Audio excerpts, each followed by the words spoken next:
Hello, everyone. Welcome to Fasting Space. How are you today? I hope you are well. If you're coming here with me live, if you're fasting, we can practice this beautiful practice together for a little while this morning. If you're coming through on the replay, so nice to have you here, whether you are in an actual fasting space or just learning about it. We're going to dive in on some thinking that'll hopefully really be helpful for that today. Going to be heading back into this book that I totally love, Atomic Habits, and get some more help on dialing in our process for our way of being. This is what a habit is as I'm seeing it. I think all these thoughts that we're having are merging together. Our creative, artistic potential, creating the type of life and way of being in the world that we want. And then looking at our habits, the actual actions that are taking our thoughts and putting them into practice in the world. And that's awesome. And all the thinking, I'm loving the practice for myself. I'm trying to learn along with you. This is not a channel where I'd claim to have all the answers. I will say, I'm trying to have as many answers to as many things as I can. Aren't we all? But we all learn and grow here together as we are moving toward better health. I want better health for myself. I want better health for everybody that I come into contact with. Here on the channel, I want us all moving toward it. And then, of course, everywhere else. This is what we want to do. I loved that session we did, looking toward the light in the midst of darkness and difficulty and the struggle of life. Say, let's take a few minutes here and really dial in and make some good habits obvious. How do we do it? Let's get a perspective today from James Clear in Atomic Habits. Listen how he talks here. He's talking right to us because he's talking about our feelings of hunger. This is going right into a space, a fasting space, right? Somebody comes in, simple fasting, what is that? How do you do it? I say we're just opening up a little bit more space in our day without food so that we can give some space to the body to help bring something into balance. Maybe that's blood sugar, maybe that's blood pressure, maybe that's weight. There's energy in the body that the body can use to run the body, but it doesn't use it if we just are consuming all the time, because the body will just use that energy that's coming in. So we want to lower the weight. We want to reduce some blood sugar that is built up. Okay, give some space to do it. All right. So here, Atomic Habits, this isn't a weight loss book, but it's getting us right in that mindset. He says, appetite and hunger are governed non-consciously. Your body has a variety of feedback loops that gradually alert you when it is time to eat again. And I would say, oh yes, they do, but how does that work? Yes, that is also based on our habits and patterns. So most people think, that message, when it's time to eat again, is like some type of divine guidance that means this is what has to happen. I say, no, this is just physiology in the body. This is what I want to help people see.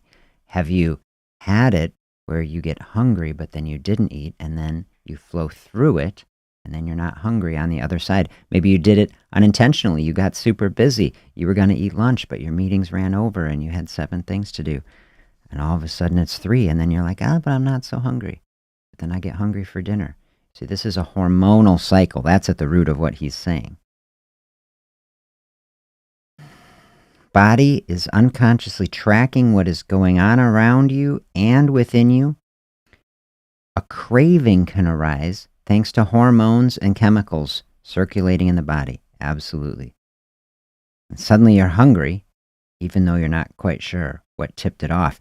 It can be those circulating hormones that are just part of clock cycles in the body, part of keeping track of time and patterns so that the body can prepare, okay?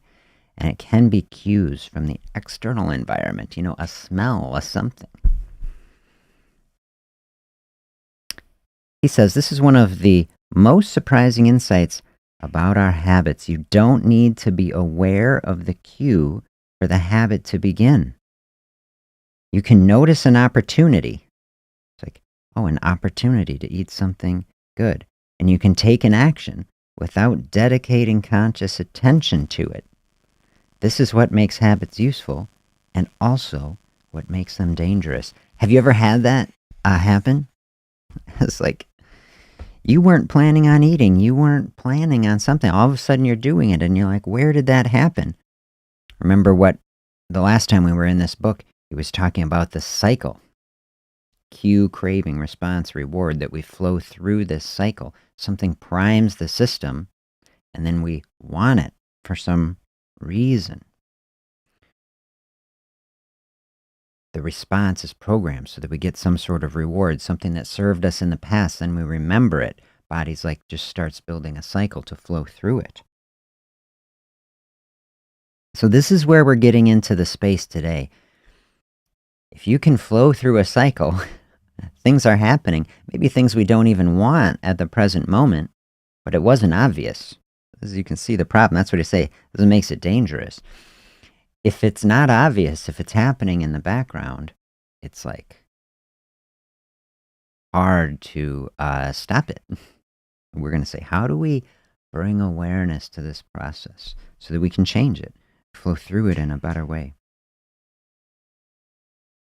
As habits form, the actions come under the direction of the automatic, non-conscious mind. You fall into old patterns before you realize what's happening.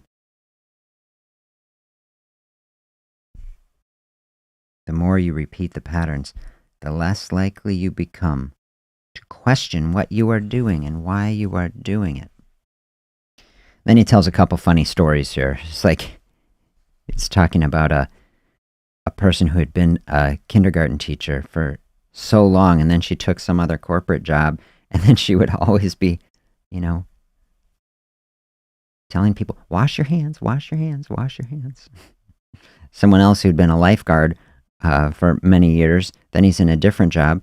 All of a sudden, he's yelling at, anytime he sees a kid running, he's like, walk, walk, right? Because it's so programmed in there. So think what that's like for anything that we are in a routine with, just fades into our way of being. Do you see? We have a way of being in the world right now that is just a tremendous series of automatic responses that we do to everything that we encounter.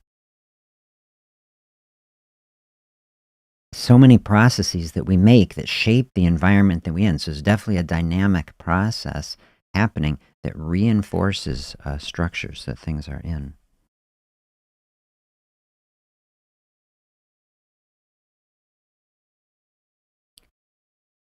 Over time, the cues that spark our habits become so common that they become invisible. The treat on the kitchen counter, the remote control next to the couch, the phone in our pocket. Our responses to these cues become so deeply encoded, it may feel like the urge to act comes from nowhere. And for this reason, we must begin the process of change with awareness. It's dialed in. I love that. That's what we've been talking about. This is where fasting is bringing us into this space, because fasting is openness. Fasting is giving us a very, very clarifying lens to take a fresh look at a lot of stuff, especially about stuff in our dietary practices, right? When you open up some space, as you say no, a lot of things can become obvious. I'll tell you, whoa, coming into that space. So if you're not used to it, feeling some hunger here, then we can ask the deep questions that we did yesterday about why exactly am I feeling this way, and what does this mean? How do I feel about it, and what can I learn here from it?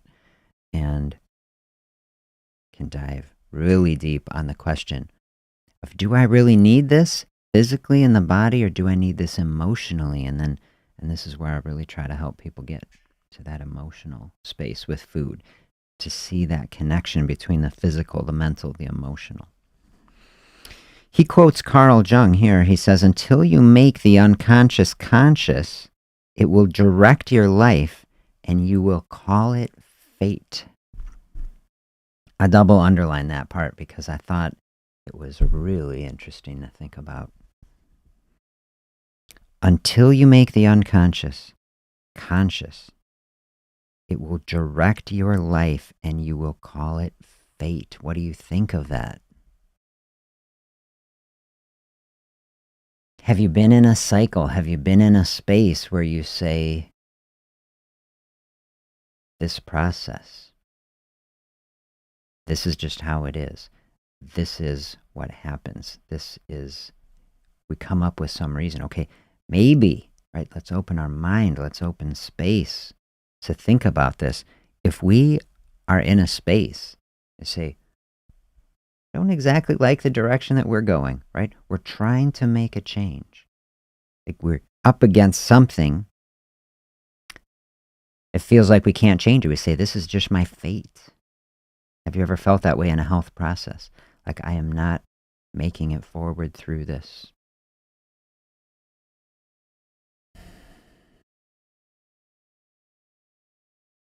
Find the unconscious process. That's the block right there. Something deep down is that we have to bring awareness to it. Because if we take a step out of it, we try to be really open and honest. Like, to say, is it really impossible? Is the goal that you want really, could it never be done? Is it fate? Is it written in stone somewhere? Probably not, right? Probably not.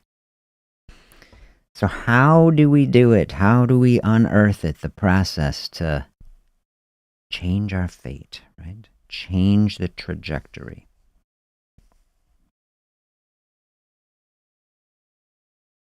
He tells this story of how they're running trains, a safety system in Japan that they call the point and call system. It says each operator, as they're running the trains, they proceed through a ritual of pointing at different objects and calling out the commands. When the train approaches, operator will point and say the signal is green. As the train pulls into and out of the station, the operator will point at the speedometer, call out the exact speed. When it's time to leave, the operator will point at the timetable, state the time. Okay, and they go through all of this that people are pointing and saying. It is not just happening. It's not just subconscious, right? And this is bringing the unconscious processes and making it out in the open and overt. It's like confirming. Before each train departs, staff will point along the edge of the platform, declare all clear. Every detail is identified, pointed at, and named aloud. They call it the pointing and calling safety system. Reduces mistakes. Some people would say it sounds silly, but it works incredibly well. Has cut errors by over 85%. They're not having errors, right? Because always they're verifying these things, right? Bringing awareness. But I would say work for a train system can work as a concept to bring into our life.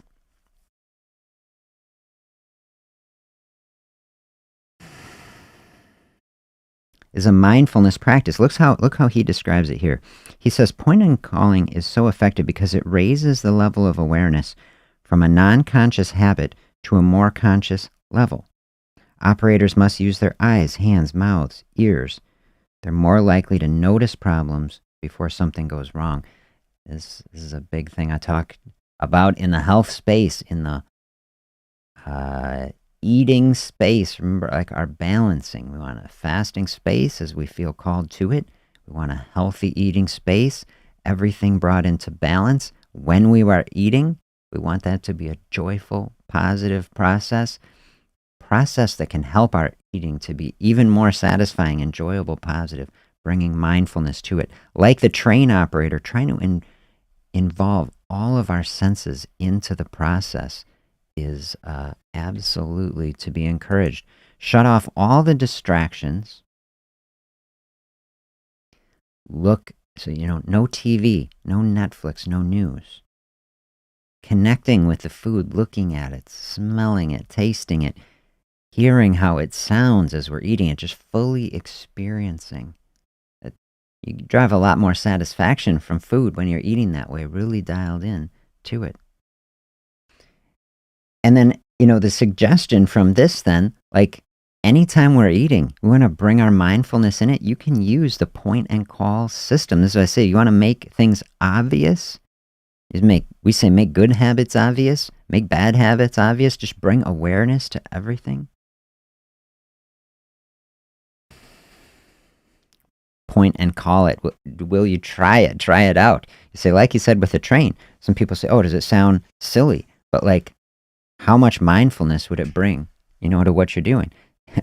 I am eating this treat right now. Like, to call it out and say it will bring it out of the subconscious into the mind. You say, it'll give you a minute as you're doing it, as you're saying it. Say, like, is this what I want right now? Is this my best choice? Is this something that is really in alignment with the process? And if it is, it's like, you don't have to feel bad about it.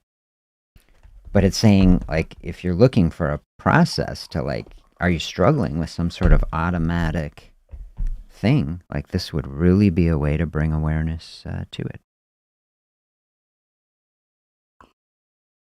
I think you could have some fun with it. This is a process where you could really dial in. And you say, and does it work too?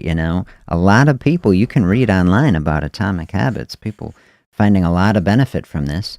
And you could use it, of course, in any area where you're doing. And, but I think bringing it into a mindfulness practice for our eating, so good. Point and call it out. He says here, we're so used to doing what we have always done that we don't stop to question whether it's the right thing to do at all. Many of what he calls our failures in performance are largely attributable to our lack of awareness. Do you feel that way? Is that true in your life? That we are just not aware and we don't take the time to do it. So here would be my suggestion for this. You try this out. Maybe it's easiest for you to do if you are by yourself doing it to practice, if you feel self-conscious about it. Or maybe you do part of it. Like, you could point at some things. It doesn't have to be a giant thing. Do it for yourself. You don't have to shout it out, but point and call it out. I'm going to be eating this now, Every time you're eating, I'm going to be eating this now. And then just a tiny motion. Remember, atomic habit, it can start small. Don't have to be something. But even just making a mental note can help to, I think, speak it. Maybe even whisper it if you don't want to be your own people. Whisper it out. Be having that. Okay? Bring some awareness, can do a couple things. Can just make you question, like, do I want to do it in the first place? And then if you say, no, this is my best choice, I'm eating now, this is something so good, it can be a cue to like speak it, to bring a physical movement to it.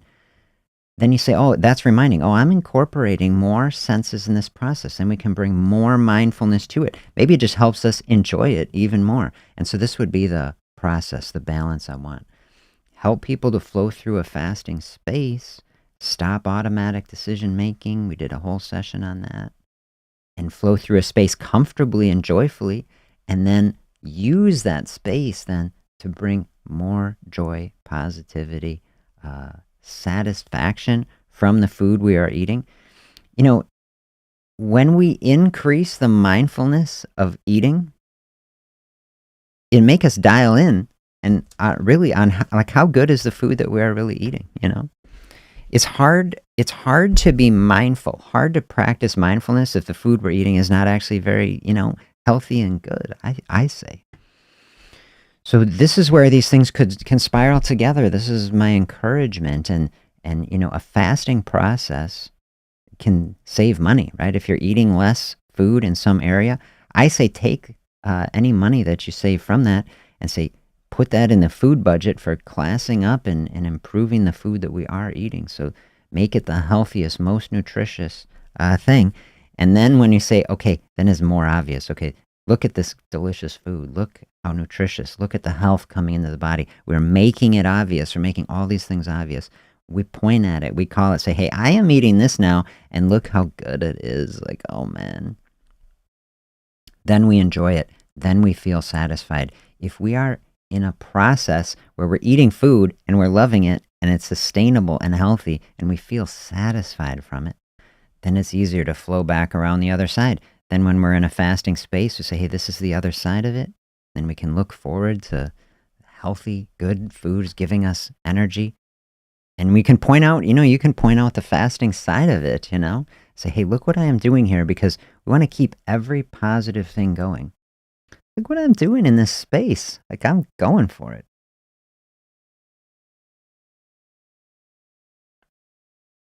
Do you give yourself encouragement like that? That would be a big check-in today. How are you doing on the encouragement front for yourself? You're dialing in on health practices. You say, hey, every day I'm doing my best. Recognizing the difficulty of moving toward health in a very difficult place and time to be healthy. I say cheers to you. Cheers to health. Cheers to doing the best that we can. Try out this process. Point and call the things that you want, whether that's eating. You could do it with exercise. You could do it with anything you want. But I say maybe bring it into the dietary choice space over the next couple days. Let me know if you like it. When you're going to be eating something, give it a little call out, maybe audibly, maybe pointing. Think of yourself like one of these conductors on the train, making sure everything is safe, right? Making sure no accidents happen. Do you feel that way? Have you had that? You're eating something, you're like, that was kind of like a little accident. We didn't need that. This is the type of awareness that we really want to be bringing.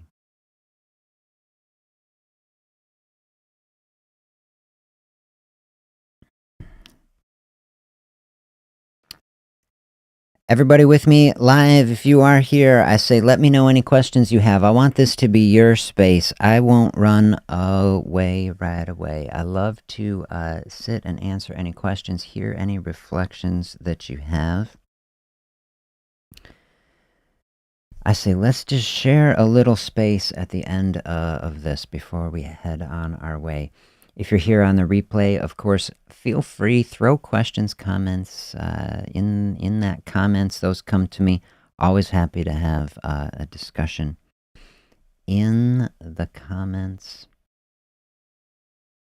Do you have health topics, perspectives on fasting and health and diet that you would like to discuss? Let me know. I want it to be your show. We take things in any direction that you want.